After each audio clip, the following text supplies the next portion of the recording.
The federal government of Nigeria established the National Social Investment Programs in 2016 to alleviate poverty and hunger across the country. The SIPs include the NPower program, which has been graphically planned out to aid the Nigerian youth between the ages of 18 to 35 learn, obtain, and assimilate several gainful skills that enhance their expertise, thus empowering them to impact their lives and their communities simultaneously as they receive a monthly stipend of 30,000 naira.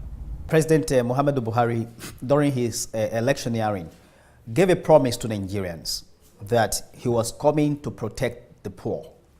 And the way you can protect the poor is to ensure what we call social safety nets, social security.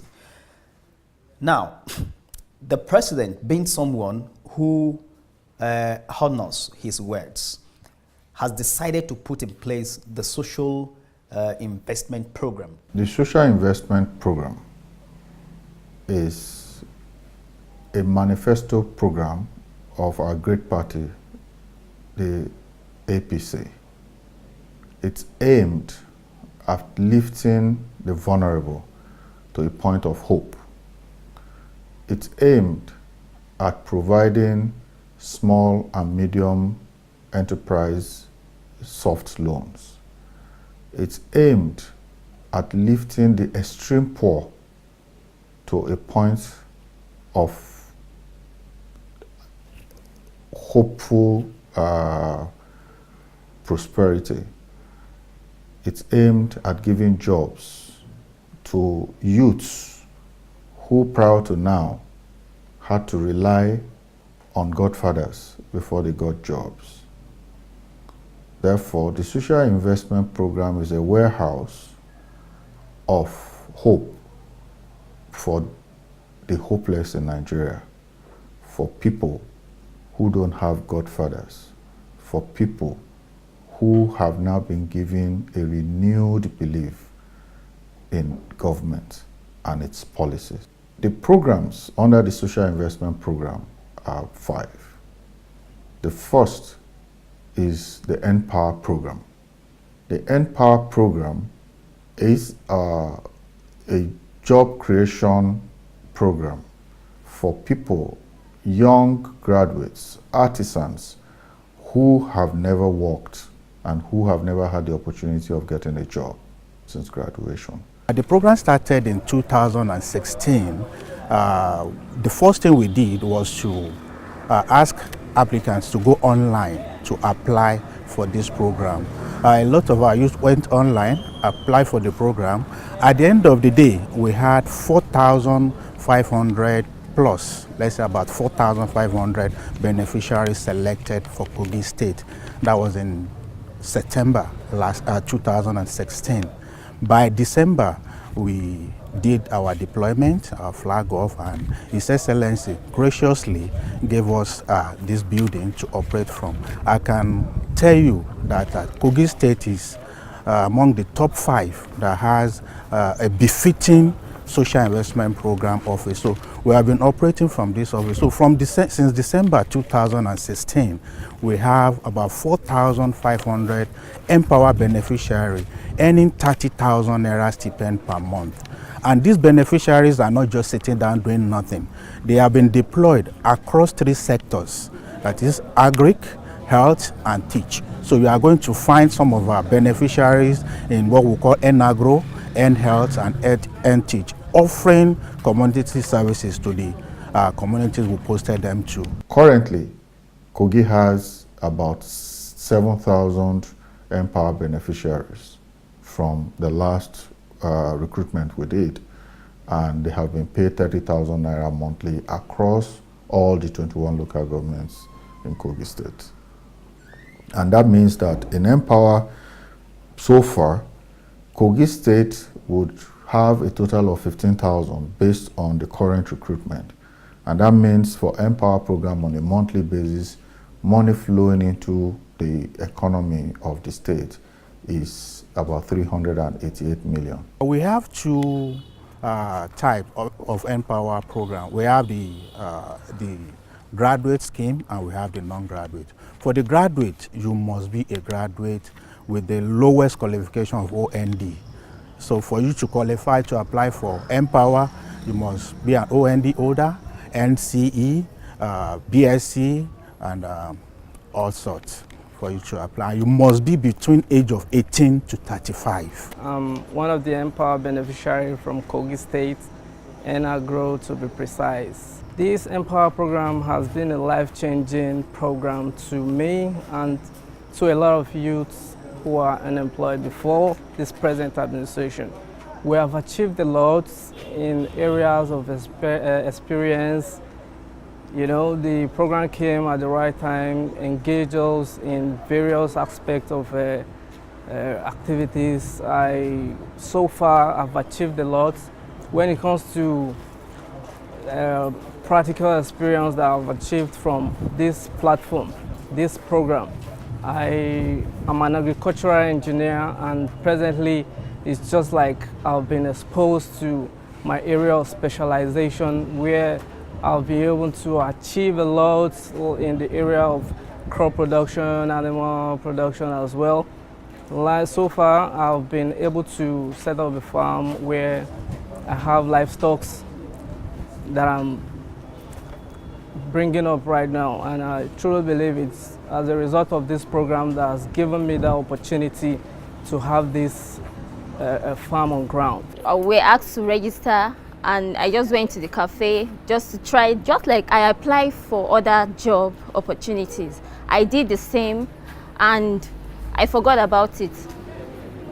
Later we got to know that the names were out, and I even felt reluctant to go to check, but to my greatest surprise, my name came out, and I was surprised because you will really need to have someone up there to get a job.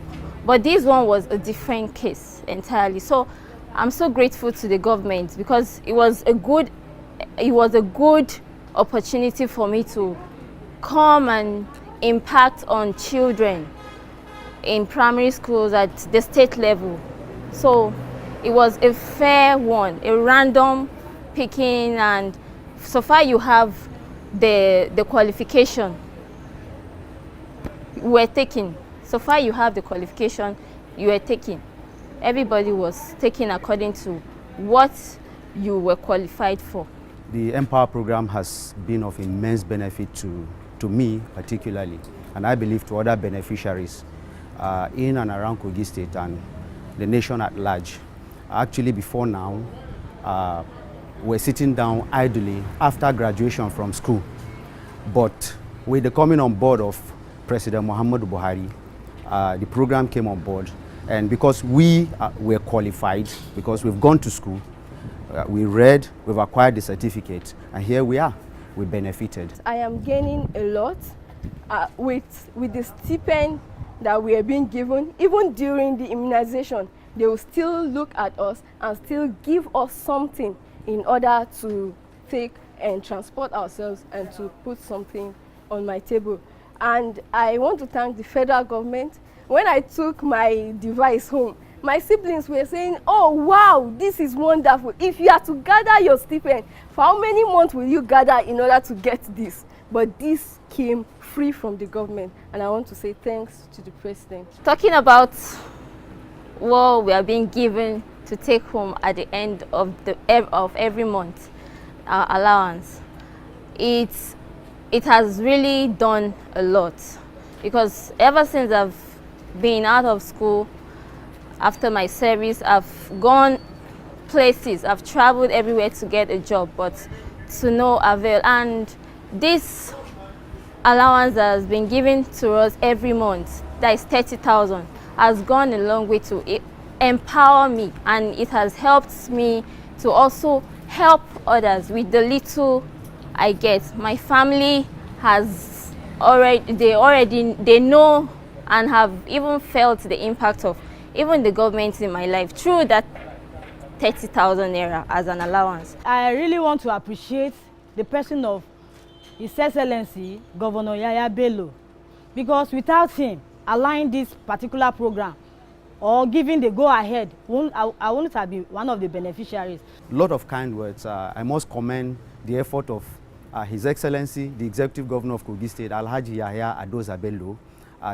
That is based on the support he has been giving to the scheme here in Kogi State. Of course, if you look at the edifice housing the program, the social investment program, of which N-Power is part of, you can see that the government has tried a lot. And from some of his kind words, some times ago, that as time goes on, before the end of his administration, I think there's going to be a kind of maybe some beneficiaries are going to be inculcated into the civil service. That is, beneficiaries who actually took their jobs seriously are going to be kind of inculcated into the civil service. We're still hoping on that, and I believe that God will give him the enablement to do that. I've seen a lot of things that I've not seen before. I used to hear about so many things in the agricultural sector, in the agricultural farming system, but now I'm exposed to them. I can tell you categorically that I can formulate feeds for livestock. I can keep a poultry farm from scratch to maturity. I can also set up a fish pond system for you where you have your fishes right from the fingerlings to the point of maturity before disposing them. So it has been a life-changing opportunity given to us by this present administration. So I really want to say a big thank you to this administration. Thank you, President Muhammadu Buhari. Thank you, Kogi State Government. Thank you, N-Power. We love you. The Conditional Cash Transfer Program, which is also termed CCT, is targeted at sustaining the most impecunious of the nation by increasing their standard of living through cash benefits. Coming to Kogi State, everybody knows that Yahya Bello is the first son of President Muhammadu Buhari politically. So anything that is happening at that center is replicated and made even to be more beautiful in the state. And as a governor who cares about the welfare of the poor in the society, the governor had keyed strongly into the social investment program. Kogi State was rated as the best in terms of putting in place structure. These structures include manpower. Our manpower, you ask me, is the best as far as this country is concerned, as far as the social investment program is concerned. Honorable Ibrahim Adoga is someone who had been in that business, who had gone around the world to study how to empower the poor. And bringing such a person as the focal person of government on such program and multilateral and donor agencies has really helped us to advance the frontiers of catering for the needs of the poor of Kogi State. And that is why we are being rated as the best as far as that program is concerned. We also have the Conditional Cash Transfer Program. The Conditional Cash Transfer Program enables, it's a World Bank assisted program that enables the government to be able to determine people who are community determined extremely poor people. Now, these are people who have never seen 5,000 naira in their lives, and therefore they don't earn up to $1 a month. And what the federal government, in its estimation, has done is to create this program to lift these extremely poor people and give them a token 5,000 naira every month. And it has been such a huge success because now we're seeing people who prior to now could not access money for feeding, for even paying the little school fees for their kids, now having money coming in, income, inflow into family. And part of that money, you will not believe it, they are saving part of that money to actually do business. Pure water, corn, wood selling in the rural areas. People in the urban areas would argue that what is 5,000 naira? How does it impact on lives? But these are people who live in the extreme rural areas, and their community have determined that that these are people that are extremely poor. They do not have any form of support system. And so we in Kogi State now have about 24,000 beneficiaries who now earn 5,000 naira every month to help their family. And for the conditional cash transfer, the inflow into the Kogi economy is about 120 million naira. That is the second program.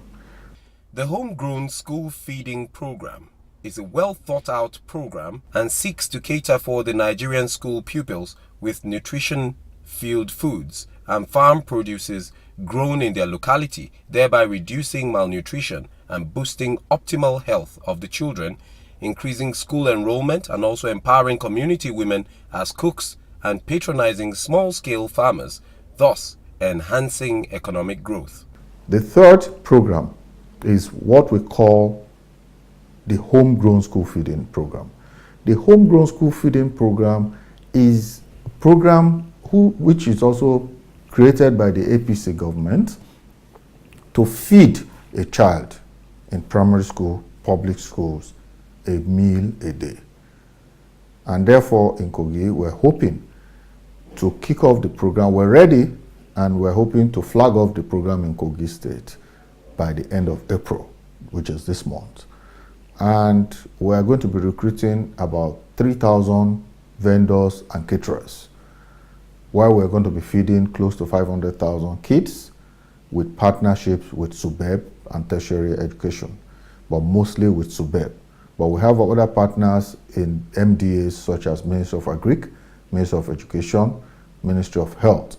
Because for the cooks, we make them go through the health checks to ensure that our kids are not endangered. This program has a lot of benefit for the state and for the people in the state.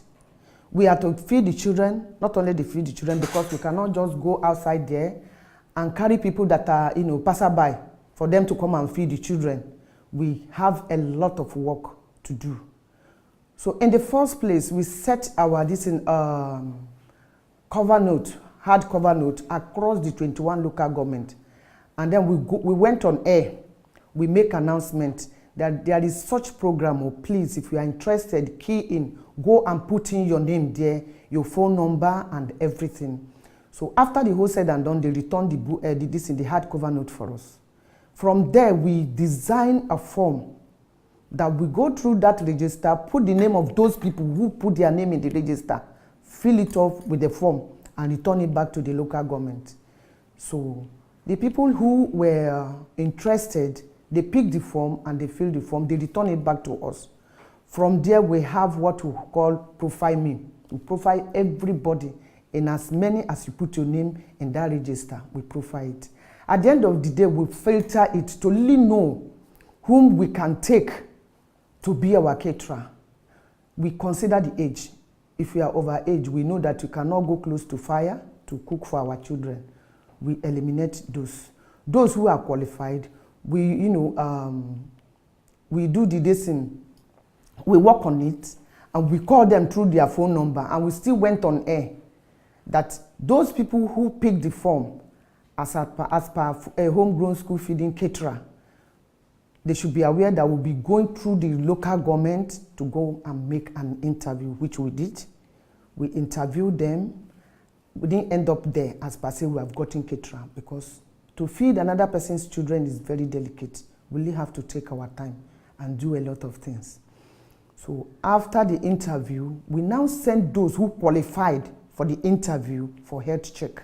So that is why I rightly tell you that this our program is one program, but with plenty of benefits and a lot of work attached to it. For the Ministry of Agric, they provide us with farmers, because it's called the homegrown school feeding.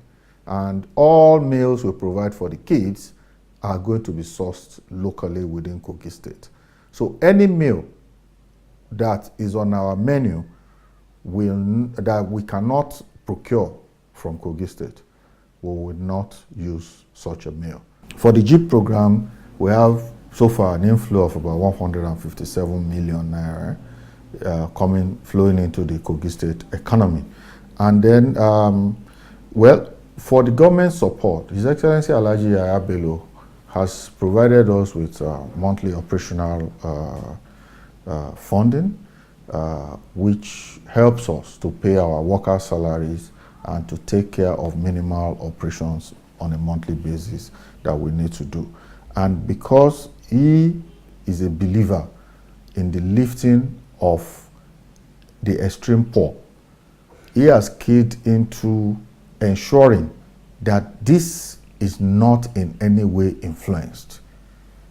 So nobody walks into this office and say, put my brother or put my sister in a position. That does not happen. Everything that happens in this office is done with utmost integrity, ensuring that everything is done as advised and as laid out in the books by the federal government. I'm a coordinator of a God's Will Multipurpose Cooperative in Ganaja, Dokoja, Kogi State. At least I coordinate women from the 21 local governments in Kogi State, and when we heard of this JIP or market money of a thing, we tried to apply. We thought it was not a serious something, but we said, let us try. And we called ourselves together, we went to the office to apply, and the forms were given to us. When we filled the forms, we submitted to the office. About a few weeks later, some of us started receiving a lot of 50,000, which we collected in our hands, and we use it to establish ourselves the more, to increase our businesses. In my organization, we are up to 2,500 persons that applied. At least more than 400 were given from my own organization, which I was even happy, and I applaud the state and federal government for doing that, because the organization I work on mainly is for widows, as in the less gifted, because they are vulnerable in the society. So I pay much attention to women of that kind. And when I appealed to them that these women are there, they told me to apply and get the forms. When I got the forms and this money was given to them, I was very happy, because some of them, they are selling in the market, some of them having shops, and the things are running down, but they try to use the money to improve their businesses. I think in my own way, I was given, even my sisters were also given, so we added the money to establish ourselves the more, and that's why we are selling all these creams, and we want to improve our business today. We are very happy for this market money initiative. We're an organization that we're existing under a low platform. We're doing our production manually, and we're nowhere until a call came through the First Lady's office, which we now went to the Glass House for a meeting. And after the meeting, the spokesman now spoke with the CEO, that is the president of the cooperative union, who now in turn gave us forms for our various members across the 21 local government, which we shared to them, and they filled and returned back. After filling and returning, we now gave it back to the JIP, who now in turn gave us money through the various members that filled the form that came, who now return, the members who now return it back to the cooperative post for us to get to this point. So from the cooperative, we were able to get to this showroom, that is the shop, and do some production to get us to this far. The Nigerian system, prior to the advent of President Muhammadu Buhari, has always been about this belief in man no man. So the real people are relegated to the background. And that is why you have an employment system where you fill up a stadium with unemployed graduates and collect money from them, whereas the required number of people are just very minimal. So you are exploiting the poor. Now, how do you then reach out to multitudes of people? It is by creating these multifaceted, people-oriented programs that enables the people themselves to take ownership of their lives and their destinies. So if you have the opportunity to take a loan, you know you got to pay it back. And that is what is most important to the people. And you'll be surprised that a lot of these beneficiaries are actually on their own, voluntarily paying back the loans. For as long as these are the real beneficiaries. They come in by themselves, go to the banks and pay back the loans. So the federal government, prior to coming in and being candidates of APC, developed that this program as a manifesto program to be delivered to the people. And I believe that millions of people are benefiting from this program, and they are very, very, very happy at the program. And so we should expect a continuity of the program even after the first term of His Excellency the President of the Federal Republic of Nigeria, President Muhammadu Buhari. We expect that by his second term, the program would have actually further strengthened and expanded to more people. And that way, we will be having an economy that is built on small and medium scale enterprises. And that is the way forward for any economy to grow.